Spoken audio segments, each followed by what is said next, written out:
You are lying in bed at 2 a.m. reading back a conversation, trying to find the hidden meaning in a message from someone who has already shown you exactly who they are 17 times already. Or you're 6 months into something with no label, no direction, no clarity, and yet you're still going with the flow.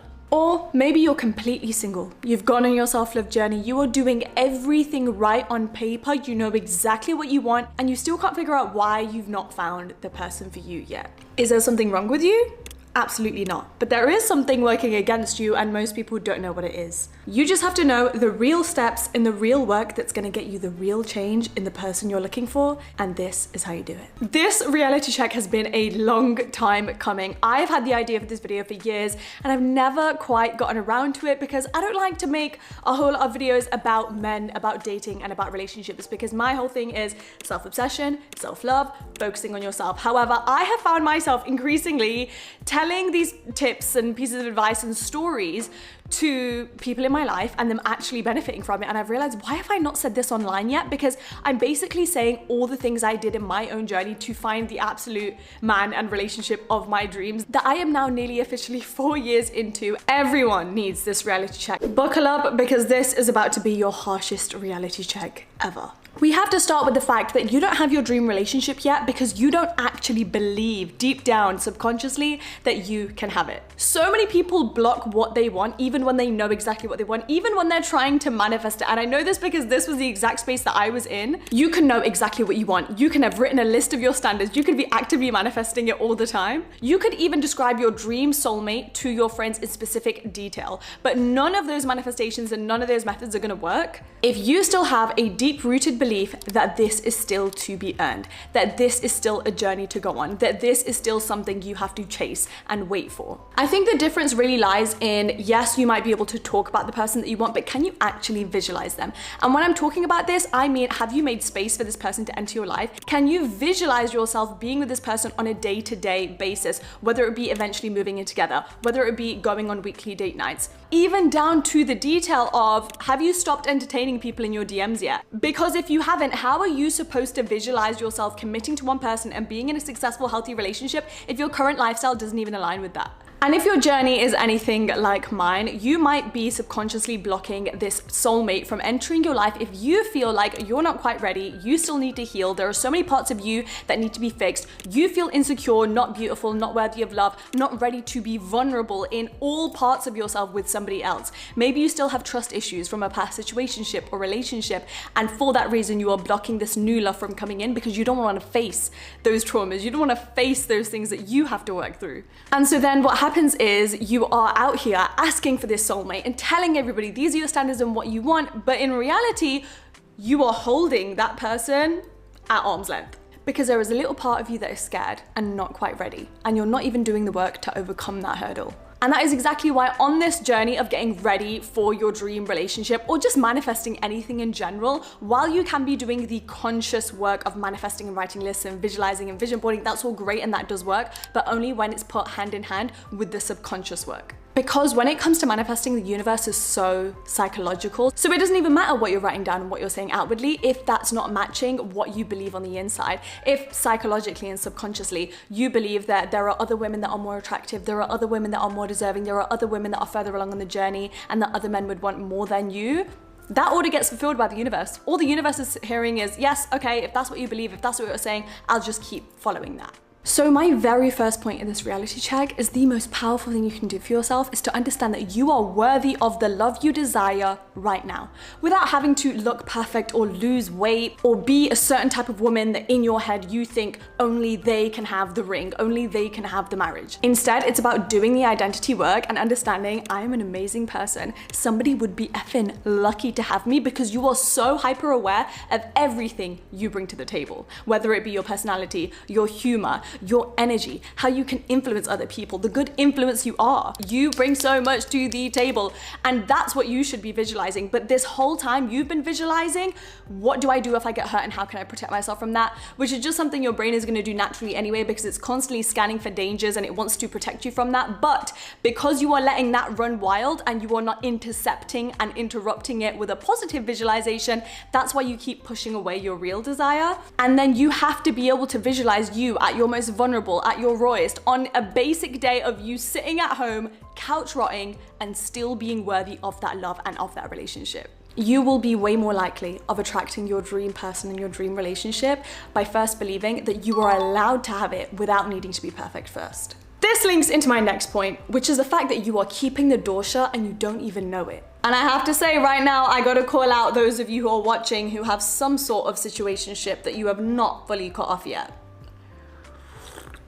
If you are still entertaining the people in your DMs, still talking here and there to your old situationship who you know is not husband material, if you are still on the apps liking pictures of people who you know you don't actually want and don't actually align with what you see for yourself, you are keeping the door of your soulmate shut, because you cannot demand to have a certain list of qualities or a certain type of soulmate while still entertaining the opposite.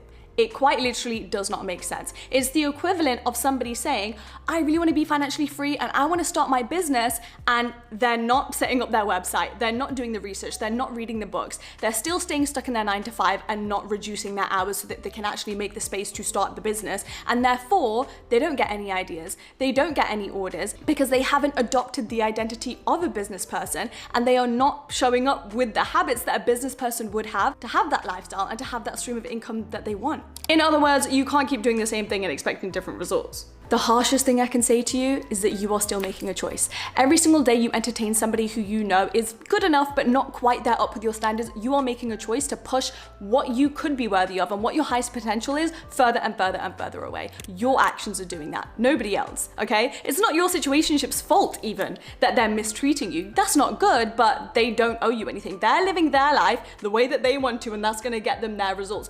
You have the power to walk away, you have the power to block them, you have the power to cut them off, and yet you're not doing any of that. And really, this links into my first point, which is the fact that you still don't believe you can get the true love, because if you did, you wouldn't be entertaining these effing losers. But those losers, they feel safe and they feel familiar. And if you put yourself in the vulnerable position of, I am gonna completely remove this person who's giving me a little bit of attention, then you're in the scary situation of, what if I get rid of them and then nobody likes me? What if I end up with nobody? What if I'm lonely for a really long time? But none of those thoughts should be circulating in your mind, because your self-concept and your confidence should be so effing high. You should be so hyper aware of what you bring to the table. Why would those be the first thoughts of what could happen to you in your head? No, it should be the second that I close that door, that low value bare minimum door, the universe is just gonna reward me. And even if it does take a while to find my relationship, everything is serving me. I'm gonna be put on an amazing journey of discovering myself, building a better relationship with myself, building up my life, my career, my friendships, my hobbies, every single area of my life, that by the time the person does come, I'm gonna be an even better version of myself.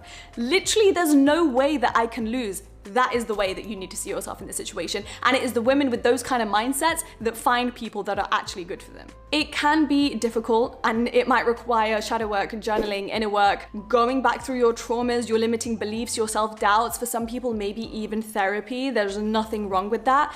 If really you look at the situation and you realize, the reason I keep entertaining people that are bad for me is because those people and the way that they treat me validates my subconscious belief that I have to prove myself, that I have to chase validation, that I have to chase somebody else in order to be loved. I have to show up and constantly text them and fight for a relationship and fight for myself to be seen and to be chosen. If that's the way that you were raised, if that's the experiences you had growing up, of course you're going to keep seeking it out over and over and over again. That's not your fault. That's the way that you were wired. That's the lessons and the experiences you've had to live through. But the best, most self-loving, self-respecting favor you can do for yourself now is to first acknowledge that that might be your truth, and to start doing the work to undo it.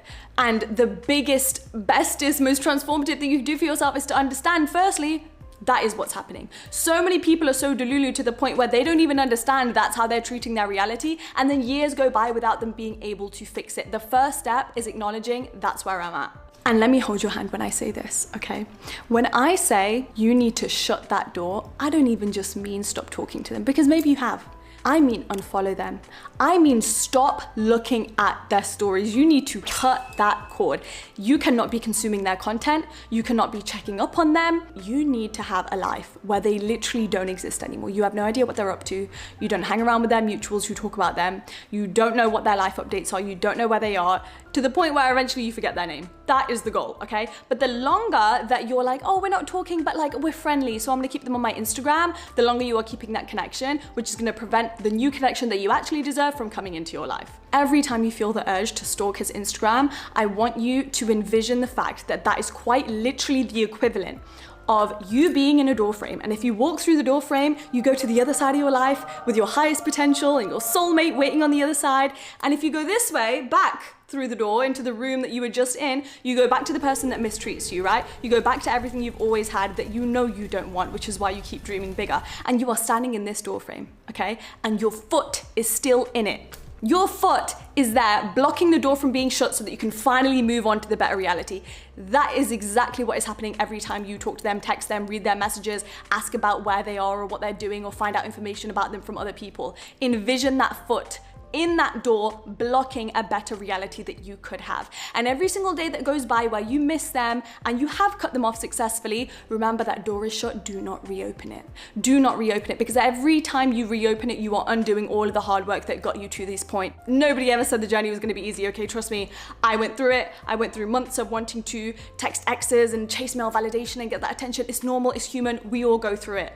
But you will get what you want in the end as a result of that hard work. So much of this reality check so far, I have mentioned self-concept and confidence and self-love. That is a huge, huge, huge part of this journey. And that is why in so many of my past videos, I've said the best way for you to find the high vibe aligned group of friendships, the healthy dating experiences, is for you to go on a self-love journey, is for you to cut people off and not date and not flirt, but instead just enjoy your singlehood for a whole year, because that's what I did. So many people are doing that. However, I fear that a lot of people are getting very swept up in the surface level fun things that come with self-love. For example, giving yourself the love languages, taking yourself on solo dates. Two very valid things. However, those are the fun parts of the journey. They are not the hard parts of inner work and healing that is actually required for you to make the most progress. And I talk about this in my Ultimate Guide to Self-Love book, By Yourself to Damn Flowers. This is split into 3 sections, this book, for a reason. The first section of the book is understanding, which takes you through everything you need to know about self-love and what it really means.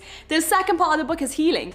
You have to do so much healing and inner work for you to make progress. And then the third part is about the lifestyle of self-love once you've done that work. So definitely check it out. But if you don't want to, if you're not into reading, I have these other self-love videos that you should definitely watch if you can relate to this part of the video and you know you have a long way to go with it still. Self-love does so many things. It can make you confident in yourself. It can help you build a trusting, better relationship with yourself and help you show up better in your day-to-day life. But it can also have a huge impact on the kind of romantic relationship you're gonna have. It will literally change your attachment style. It will magically change your self-concept to the point where you won't even attract the same type of people you used to, and you will just be like flabbergasted at it. This inner kind of self-love work is the type that will make you understand your attachment style. It will require you to look at your earliest experiences of love and actually question, what were your traumas? What were the type of love that you received? And how is that still showing up in your 20s and in the love that you're trying to seek? Are you still trying to seek out relationships that feel familiar to the chaos and toxic patterns that you might have experienced growing up? Is your nervous system just seeking out the familiarity of uncertainty, inconsistency, and needing to earn affection because you don't feel like you can naturally attract it? It is such a hard pill to swallow. For those of you who don't know me, I was in quite a few back-to-back relationships. All of them were toxic in their own unique ways, but I was the one that chose to stay in them. I was the one that chose those people because they mirrored the damaged self-esteem and self-worth that I had. And it was only once I became my most confident, bad bitch, demanding, boundary-setting version of myself that I found the kindest, most generous, most loving man. And it's so interesting because most people will tell you the nicer that you are, the more of a people pleaser you are, you will find a man that really likes you. It is quite literally the opposite. When I was at my highest as a people pleaser and I had like no standards whatsoever, that is when I was in the most dangerous relationship of my life, which is when I was with a narcissist, okay? Because narcissists and people pleasers, they go together. They're obsessed with each other. That's what works, okay? So if you don't have the confidence, if you don't set the boundaries, if you don't effing know your worth and you stand on that and you are not afraid of cutting people off, then you are quite literally putting yourself in a position to attract people that are gonna be so effing bad for you. But when you work on your mindset, when you consume content and read books about healthy relationships, when you work on healing your attachment style, which is what I did. One book that's really good for this is called Attached by Dr. Amir Levine. This is life-changing. I've given it to so many of my friends. When you can learn to be consistent and show up on a year of being single, that is quite literally when you are going to match the person and the frequency of a healthy relationship. Because you will finally be the type of person that can handle it and that can give it and receive it. This of course links into self-concept, and I think the easiest way to reinvent your self-concept and to make it even better and more solid is to remember that every single action and decision you make reinforces the self-concept you have. So if you are constantly people-pleasing, not being able to say no, always putting yourself last, you are reinforcing the identity and the self-concept that you are not worthy of being prioritized, you are not worthy of being listened to. On the other hand, when you plan an amazing high vibrational morning routine and you show up for that every single day and you're consistent with it, you are reinforcing the identity and the self-concept that I am somebody who is worthy of being invested in.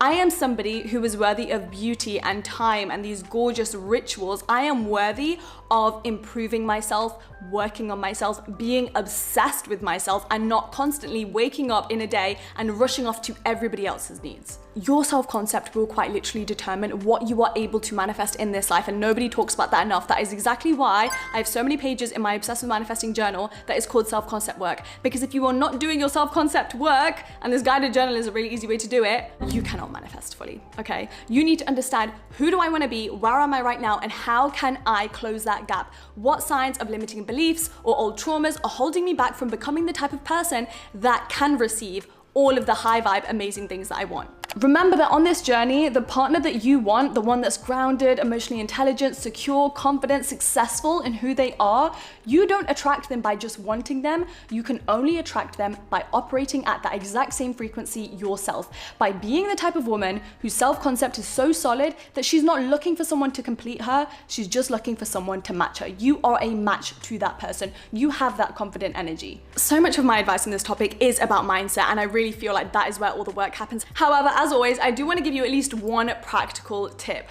and this is about increasing your surface area for good luck. I heard this phrase on TikTok and I've been absolutely obsessed with it. And what this essentially means is you need to put yourself in more situations and take on more actions that make you a luckier person.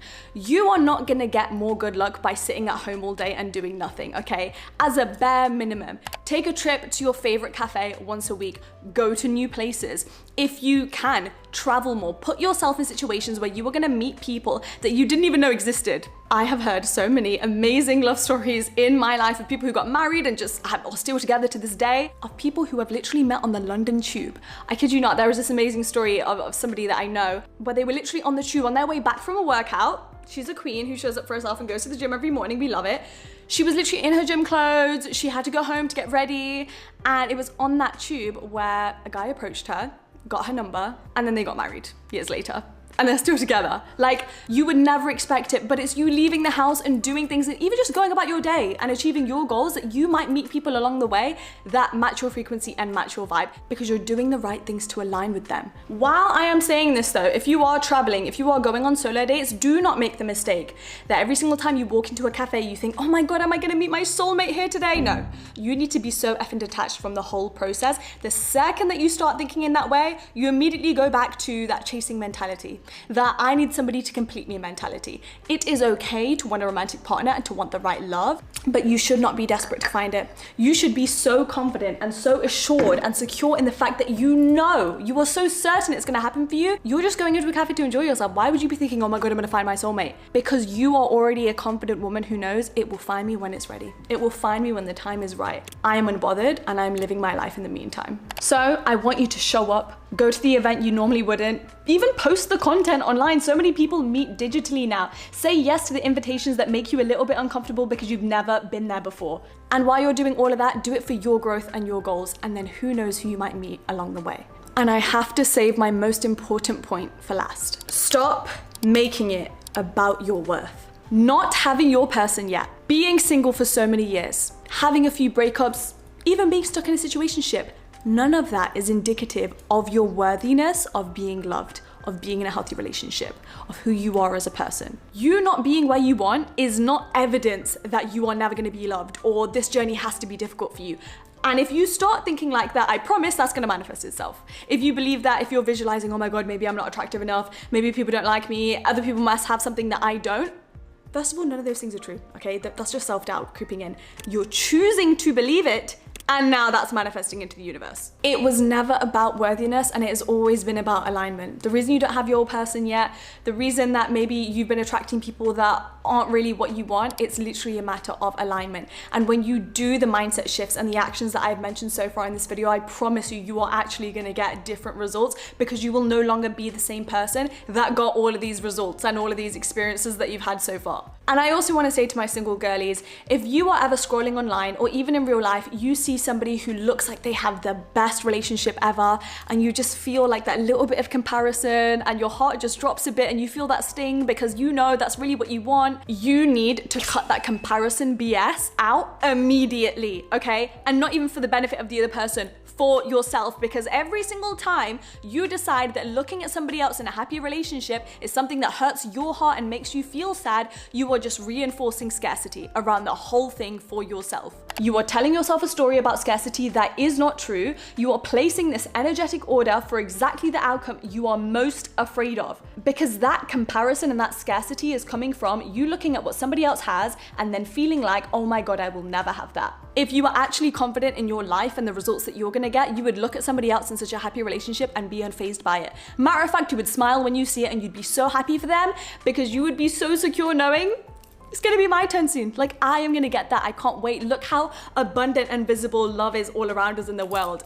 When you make that shift, when you go from, oh, I just wish I had that. Why is my journey so difficult and hard and like, it just breaks me. Like, why do other people have it so easy? To, oh my God, love is gorgeous. Look how many amazing guys there are out there, how many women there are out there that are making it work, that are loving each other, that are showing up for each other. That's amazing. That means it's possible for me too. Making that shift is you broadcasting to the universe, and therefore impacting your manifestations, that this is possible for you, that you are aligned with this, that your self-concept is matching that exact relationship, that scenario, that lifestyle. But when you compare, you're just telling the universe, I'm not ready for this. That's not me. I don't align with that, because the people in relationships aren't comparing. So if you want to be in that situation, why are you? That woman that has the love you want does not have it because she's luckier or worthier than you. She's got it because at some point she actually worked on her self-concept and she stopped linking her relationship status to her worth. She stopped comparing her timeline to everybody else's, and she stopped collecting evidence that love was not coming and that men are trash. And finally, I want you to remember, your love story is not a matter of if. It has always been a matter of when. And when it happens, all starts with the decision you decide to make once this video ends. Good luck.